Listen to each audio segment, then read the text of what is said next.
This is a mic test. 1, 2, 3. 3, 2, 1. Mic test. Change it back.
ओ तेरे संग यारा खुश रंग बहारा तू रात दीवानी मैं जर्द सितारा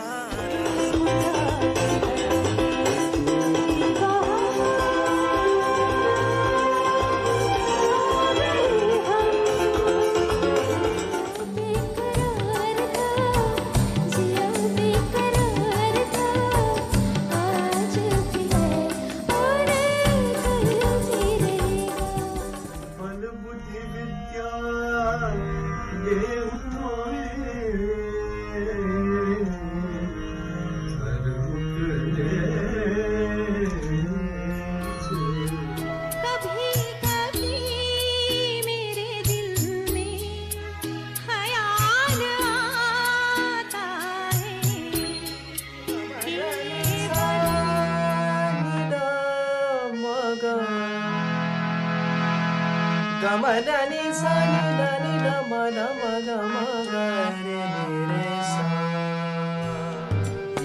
चले जाएंगे जहाँ से हम तो प्यार का साधन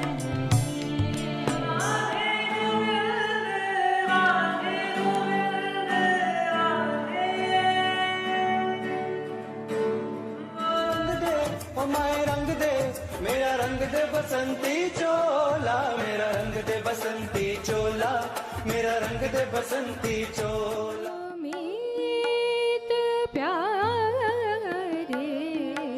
आओ मीत प्यारे यादों की बारात निकली है आज दिल के द्वारे सपनों की शहनाई बीते दिनों को पुकारे दिल के द्वारे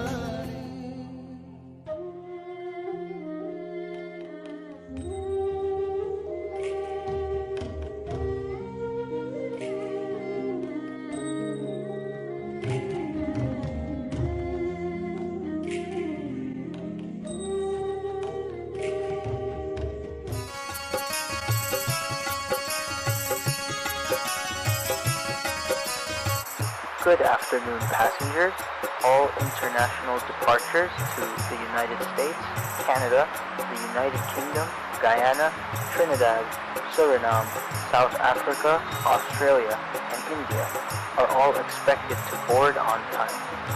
All in-flight entertainment will be Janmashtami around the world, presented by Radha Krishna Foundation.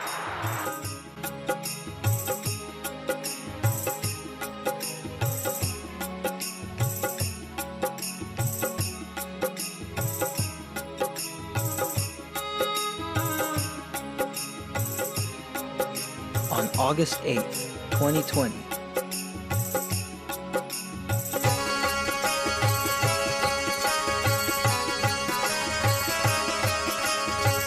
Janmashtami around the world.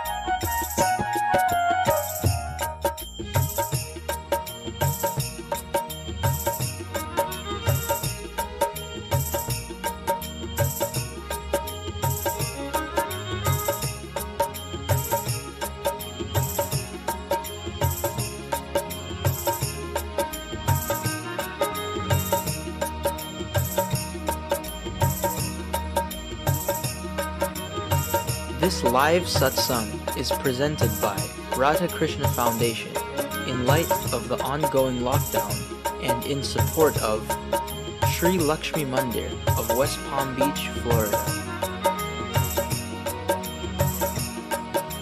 Radha Krishna Dham of number 73 Village, Guyana. Number 7271 Sanatan Mandir of number 72 Village, Guyana. Dharma Mandir of London, United Kingdom. Shiva Mandir Ashram of Leguan Island, Guyana.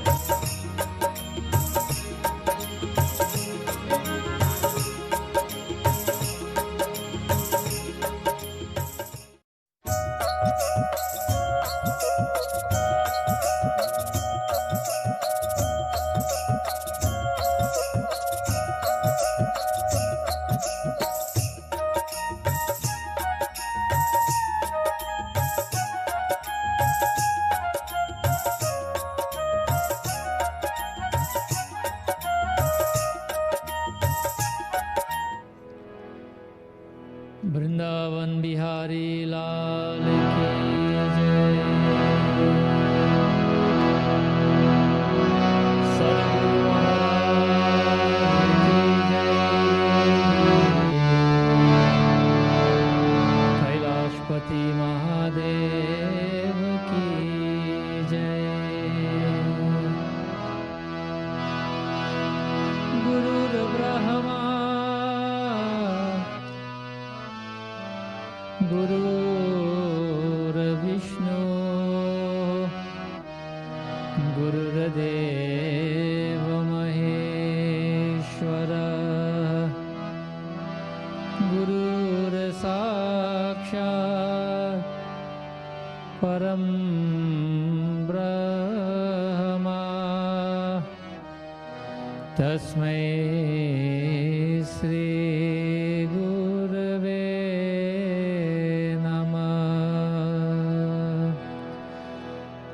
सद्गुरु महाराज की जय। Like we always do, we seek the blessings of Ganapati Bhagavan. He is Gana, the Lord of the masses. Pati, the Lord or the Master of the masses. We seek His blessings in the beginning of everything we do. In the same way that Tulsidas Ji sought the blessings, trying to make life simpler for humanity, translating the Sanskrit Ramayana just about 500 years ago into Hindi so that the masses can read and understand and enjoy and grow in their bhakti. In the same way that Tulsidas Ji sought the blessings of Ganesh Bhagavan, we too, as human beings, as we are desirous also of doing that which is good not only for ourselves, but for humanity, our children and parents and relatives, and to humanity on the whole. We ask Bhagavan Ganesh to bless us, so that difficulties from our path can be removed, and we will be able to successfully not only satisfy ourselves, but humanity as a whole. Sarvamangala Mangalaye Shive Sarvartha Sadhike Sharanye Trayambake Gauri Narayani Namostute Ekadantaya Vidamahe Vakratundaya Dhimahi Tanno Danti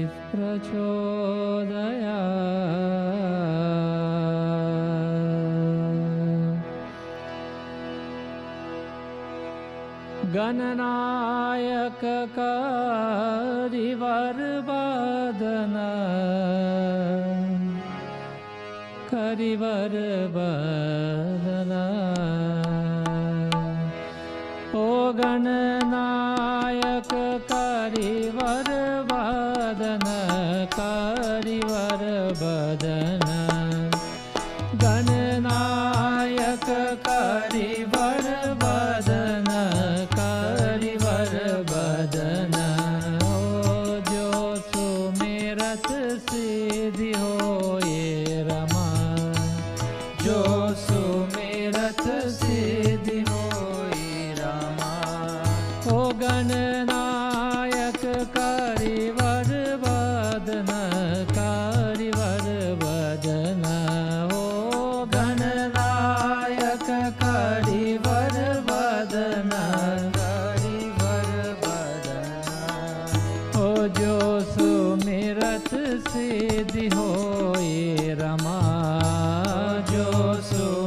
सुमिरत सिद्धि होई रमा। जो सुमिरत सिद्धि होय गणनायक करिवर वदन। जो सुमिरत सिद्धि होय गणनायक करिवर वदन। करहु अनुग्रह सोय हो रामा, करहु अनुग्रह सोय। बुद्धि राशि शुभ गुण सदन, बुद्धि राशि शुभ गुण सदन। जो सुमिरत सिद्धि होय गणनायक करिवर वदन। गणनायक करिवर वदन, गणनायक करिवर वदन। गणपति भगवान की जय।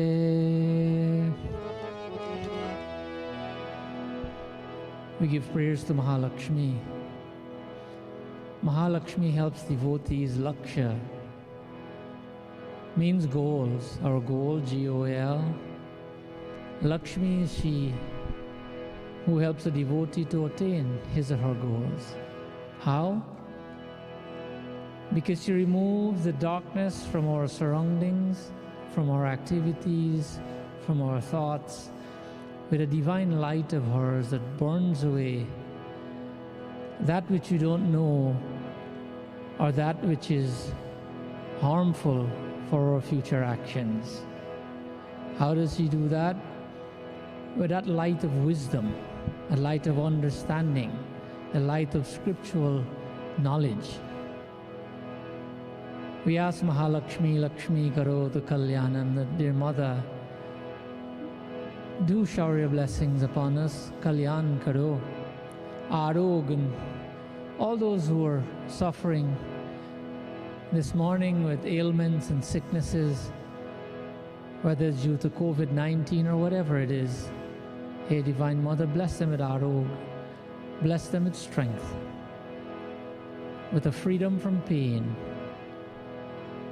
Remove all that is causing their pains and difficulties and darknesses. Mama Shatrum Vinashai, as we bow to that divine light. He Mahalakshmi Ma, He Mahalakshmi Ma,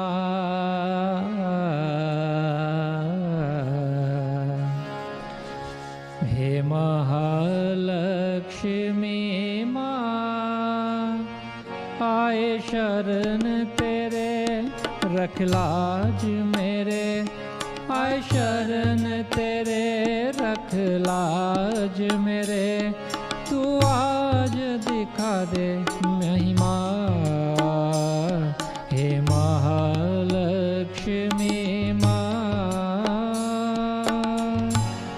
हे महालक्ष्मी माँ, हे महालक्ष्मी माँ। आए शरण तेरे रख लाज मेरे, आए शरण तेरे रख लाज मेरे। तू आज दिखा दे महिमा, हे महालक्ष्मी माँ, हे महालक्ष्मी माँ। सिद्धि बुद्धि प्रदे देवी, भुक्ति मुक्ति प्रदायिनी, मंत्र मूर्ति सदा देवी, महालक्ष्मी नमोस्तुते। लक्ष्मी करोतु कल्याणं, आरोग्यं सुख संपदां, मम शत्रुं विनाशाय दीप ज्योतिर्नमोस्तुते। हे महालक्ष्मी माँ, हे महालक्ष्मी माँ, हे महालक्ष्मी माँ, आय शरण तेरे रख लाज मेरे, आय शरण तेरे रख लाज मेरे, तू आज दिखा दे महिमा, हे महालक्ष्मी माँ, हे महालक्ष्मी माँ, हे महालक्ष्मी माँ। प्रेम से बोलो महालक्ष्मी माता की जय।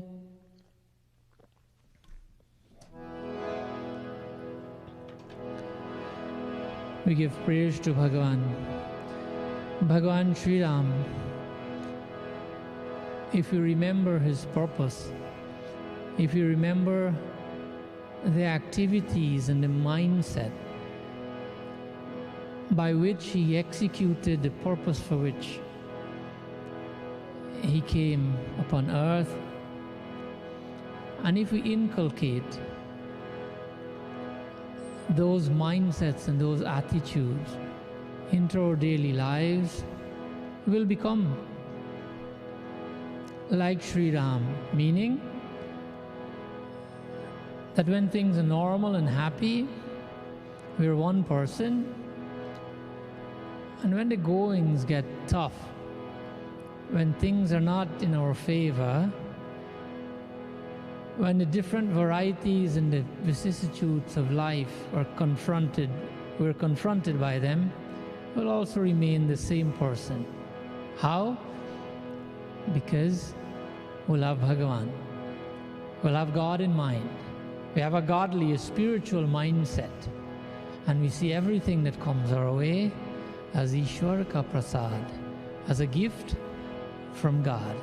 And this will help us to live life like Sri Ram and Mata Sita.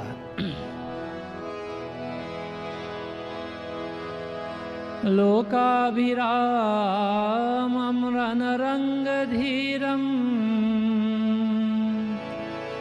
Rajivanetram Raghuvanshanatham Karunyarupam Karunakarantam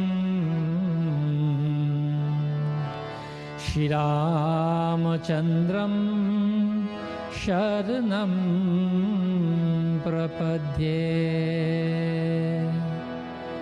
Janakatmajaya Vidamahe Ramapriyaya Dhimahi Tanno Sita Prachodaya.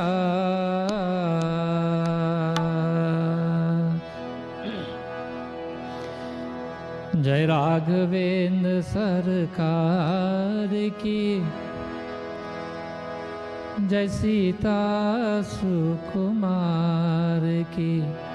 Raghavendra, the king of the Raghav dynasty, Bhagavan Sri Ram. The Sarkar means the family, the parivar of Bhagavan Sri Ram, including Sita Mata.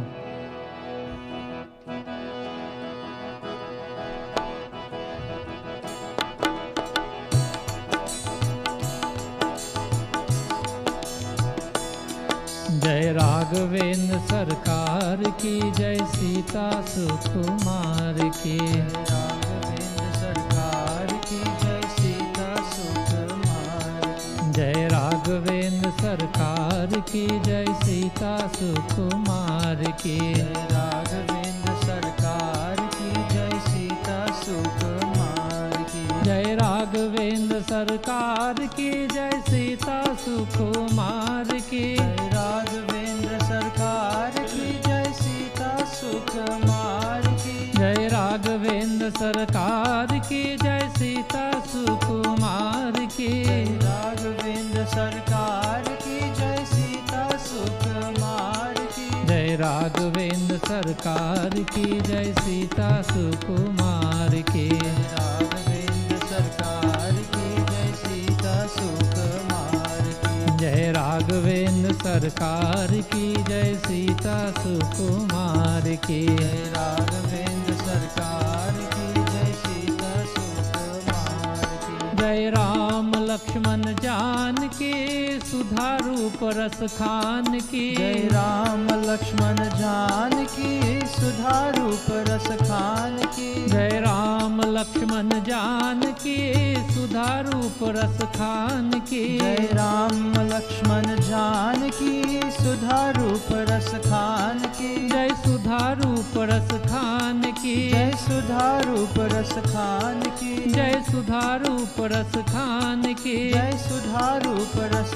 Khan की जय राम लक्ष्मण जानकी सुधा रूप रस खान की जय राम लक्ष्मण जानकी जय सुधा रूप रस खान की जय राघवेंद्र सरकार की जय, सीता सुकुमार की राघवेंद्र सरकार की जय, सीता सुकुमार की जय राघवेंद्र सरकार की जय, सीता सुकुमार की जय राघवेंद्र सरकार की जय, सीता सुकुमार की जय जय जय राजा राम की प्रेम रूप रस धाम की जय जय जय राजा राम की जय, प्रेम रूप रस धाम की जय जय राजा राम की प्रेम रूप रस धाम की जय जय राजा राम की प्रेम रूप रस धाम की प्रेम रूप रस धाम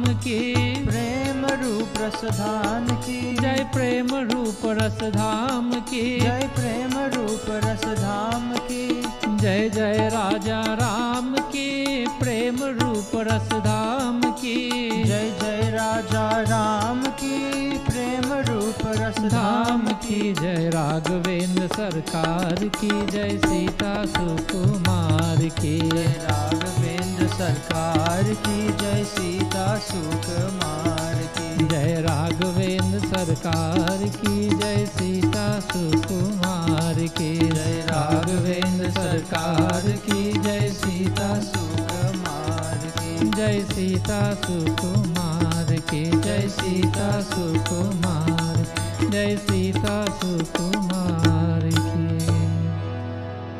मर्यादा पुरुषोत्तम रामचंद्र भगवान की जय।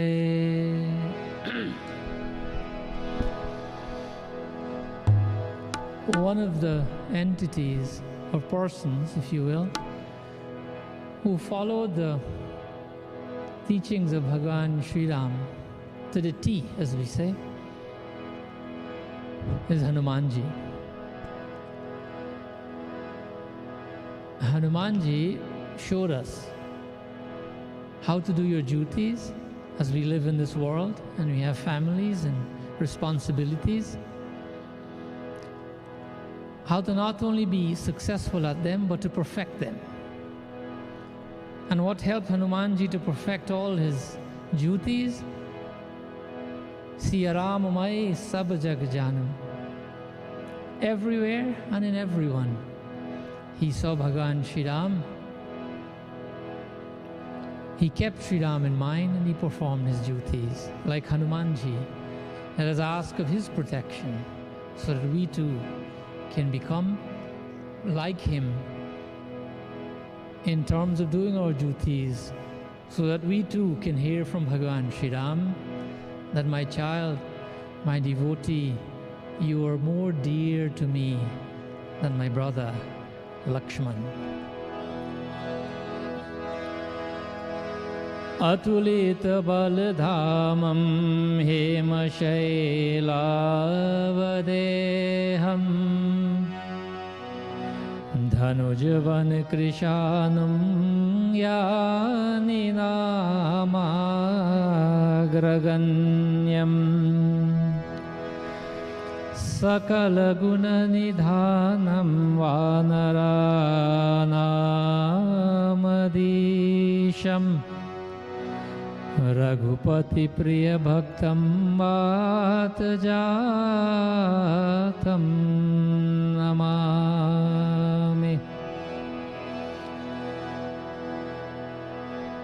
Who doesn't know, according to this prayer, that when you have Hanumanji in mind, ko nahi janat hai jag mein, in this entire world everyone should know, Sankat Mochan Nam Tiharo, that when you take his name, Sankat Mochan, Sankat Nashan happens, a remover and a destruction of Sankat, of difficulties, and an establishment of success in our lives. Bal samay ravi bhaksh liyo tab, तीनहु लोक भयो अंधियारो, ताहि सो त्रास भयो जग कोय, संकट काहू सो जात न तारो. देवन आनी करे बिनती, तब चाँद दियो रवि कष्ट निवारो. को नहीं जानत है जग में कपि, संकट मोचन नाम तिहारो. को नहीं जानत है जग में कपि, संकट मोचन नाम तिहारो. काज किए बर देवन के तुम, वीर महाप्रभु देखी विचारो. कौन सो संकट मोर गरीब को, जो तुम सो नहीं जात है तारो. बेगी हरो हनुमान महाप्रभु, जो कछु संकट होई हमारो. को नहीं जानत है जग में कपि, संकट मोचन नाम तिहारो. को नहीं जानत है जग में कपि, संकट मोचन नाम तिहारो. को नहीं जानत, को नहीं जानत है जग में कपि, संकट मोचन नाम तिहारो. को नहीं जानत, को नहीं जानत है जग में कपि, संकट मोचन नाम तिहारो. संकट मोचन नाम तिहारो, संकट मोचन नाम तिहारो.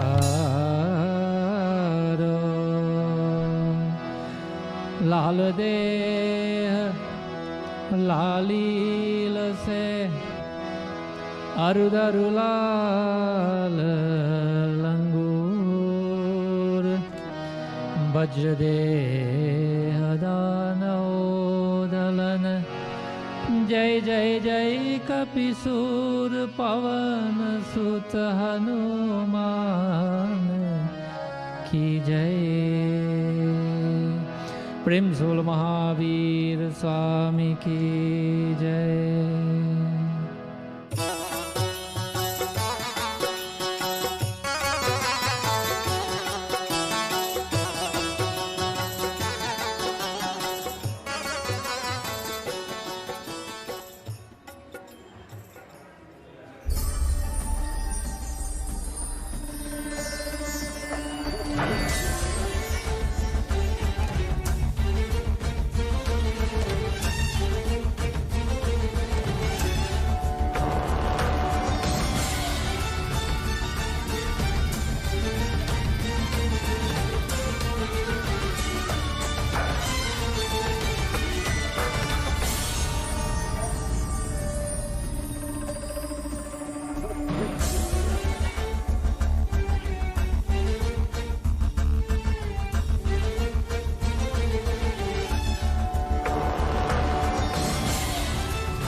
तेरे संग यारा खुश रंग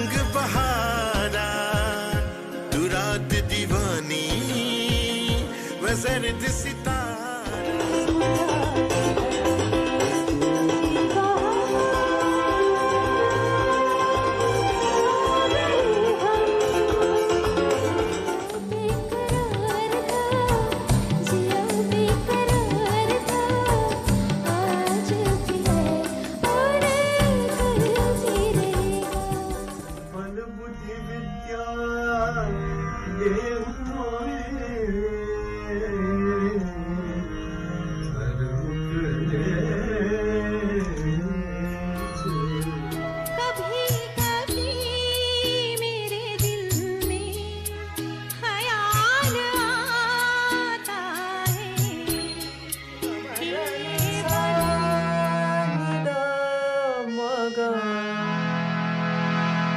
Gamadani sani dani dama dama gama gare re sa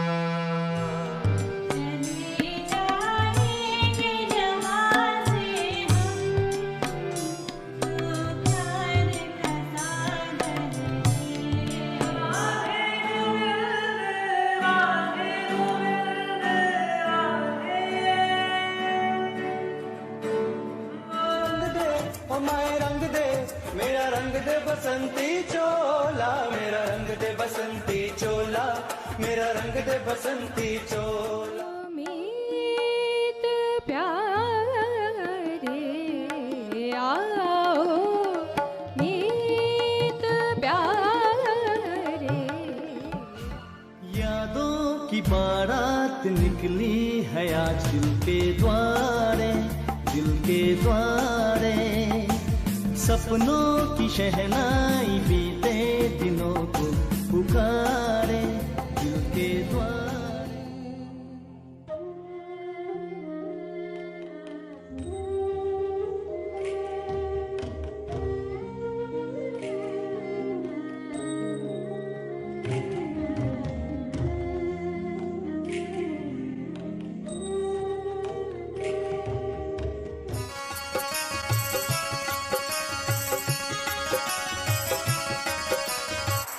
Good afternoon, passengers.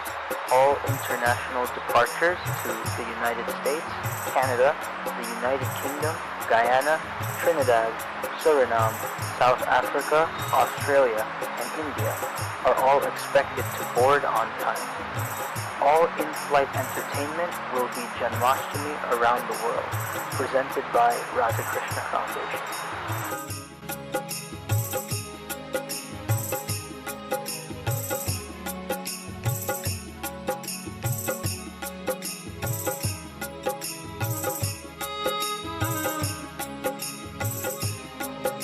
On August 8th, 2020,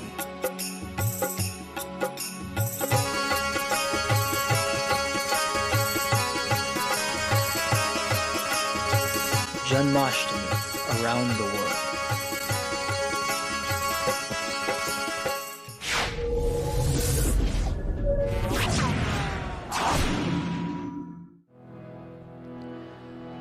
Vrindavan Bihari Lal Ki Jai. Let's group our voices together as we chant to Kanhaiya Lal, to Radharani. Let's put ourselves in the mood of Krishna Janmashtami coming up. Let's try to keep him in our heart as a little baby or of any size, any looks of Sri Krishna. Let's chant his name. Chanting his names will help us to remember him. Shri Radhe Radhe Radhe Radhe Radhe Shri Radhe Radhe Radhe Radhe Radhe Shri Radhe Radhe Radhe Radhe Radhe Shri Radhe Radhe Radhe Radhe Radhe Pranadhan Radhe Radhe Radhe Pranadhan Radhe Radhe Radhe Jeevan Dhan Radhe Radhe Radhe Jeevan Dhan Radhe Radhe Radhe Shri Radhe Radhe Radhe Radhe Radhe Shri Radhe Radhe Radhe Radhe Radhe Shri Radhe